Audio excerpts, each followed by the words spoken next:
একবার ভাবি খাচ্ছেন, একবার দেবর খাচ্ছেন, একবার ভাবি 1-2 খাচ্ছেন। উপদেষ্টাদের পদত্যাগ দাবি করি।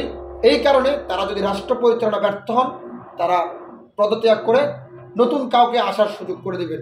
আওয়ামী লীগ চলে গেছে, কিন্তু আওয়ামী লীগের একটা এজেন্ডা রেখে গেছেন জাতীয় পার্টি। কারণ এই 17 বছর জাতীয় পার্টির সুযোগ সুবিধার কারণে আওয়ামী লীগ আজকে জনগণের সাথে, জাতির সাথে এতগুলো গুম, খুন এবং আয়নাগরের মতন জায়গাগুলো প্রতিষ্ঠিত করছে। ওই 17 বছর জাতীয় পার্টি কোনো প্রতিবাদ করেনি। এখন যখন জাতীয় পার্টি নিজেদের বিপদে পড়ে গেছে, তখন বলছে আমরা তো দূর থেকে দোয়া করছি, আল্লাহর কাছে দোয়া করছি। আরে বেটা, দোয়া করছো না? জিএম কাদের তো রাজনীতি করার মতো কোনো যোগ্যতায় জিএম কাদের নেই। তার রাজনীতির ইতিহাস ঘেটে দেখুন, সে অতীতে কি করছিল, বর্তমানে কি করে। এরশাদ কোনো মতে দলটা তৈরি করে দিয়েছেন, এটাকে সালিপুলি খাচ্ছেন জিএম কাদের বেচা কিনা করে। একবার ভাবি খাচ্ছেন, একবার দেবর খাচ্ছেন, একবার ভাবি 1-2 খাচ্ছেন। 17 বছরের ক্লান্তি যদি আপনি 17 দিনে ভুলে যান, তাহলে কিভাবে বাংলার রাজনীতিটা, কিভাবে বাংলাদেশের সাধারণ মানুষই যুদ্ধ সংগ্রাম করে ফ্যাসিবাদীকে বিদায় করে আপনাদেরকে একটি সুন্দর রাষ্ট্র দিয়েছে, সেই রাষ্ট্রকে আপনারা অপব্যবহার করছেন। 2022-এর পর থেকে বাংলাদেশের পরিপূর্ণ আন্দোলন শুরু হয়েছে। 18 সালেও কিন্তু আমরা নির্বাচন করেছি, 18 সালেও আমরা পরিপূর্ণ নির্বাচন করেছি। কিন্তু 18 সালের পরে ফ্যাসিবাদী যে কায়দা শুরু হয়েছে বাংলাদেশের মাটিতে, এটিকে আসলে আমরা কেউ মানতে পারিনি। এবং 18 সালের পরে কিছু উপনির্বাচনে কিছু ব্যক্তি অংশগ্রহণ করেছে, সেটি আসলে তারা দেশের মানুষকে মেসেজ দিতে চেয়েছিল যে দেশের মানুষকে মেসেজ দিয়েছিল এই সরকারের অধীনে কোনো ধরনের সুষ্ঠু নির্বাচন সম্ভব নয়, সেটি তাই তারা প্রমাণ করেছে।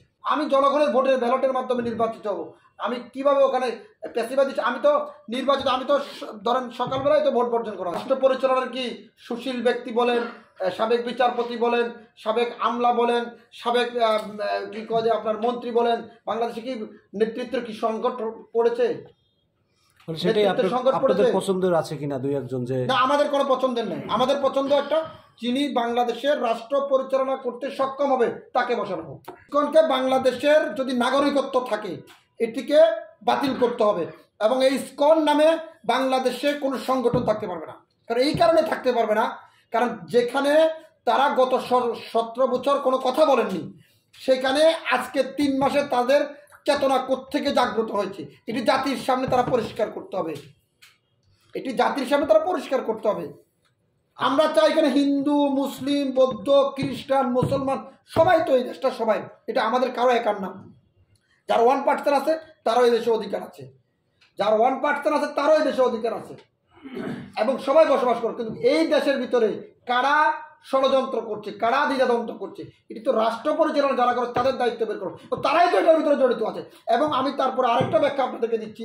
আমার মনে হয় এই আওয়ামী লীগের ষড়যন্ত্র আন্দোলনের সাথে হিন্দুদের বা সনাতন ধর্মীদের, আনসারদের, অটো ব্যাটারি রিক্সা চালিতদের এই আন্দোলনের সাথে জাতীয় পার্টি পরোক্ষভাবে মদত দিচ্ছে, এবং শেখ হাসিনা দেশের বাইরে থেকে জাতীয় পার্টির সাথে কথোপকথনের মাধ্যমে এই জায়গাগুলো পরিচালনা করছে। কারণ আপনারা যে যাই কিছু বলেন, জাতীয় পার্টিকে আড়াল করার কেউ যদি চেষ্টা করেন তাহলে এটা ভুল করবেন। কেন ভুল করবেন?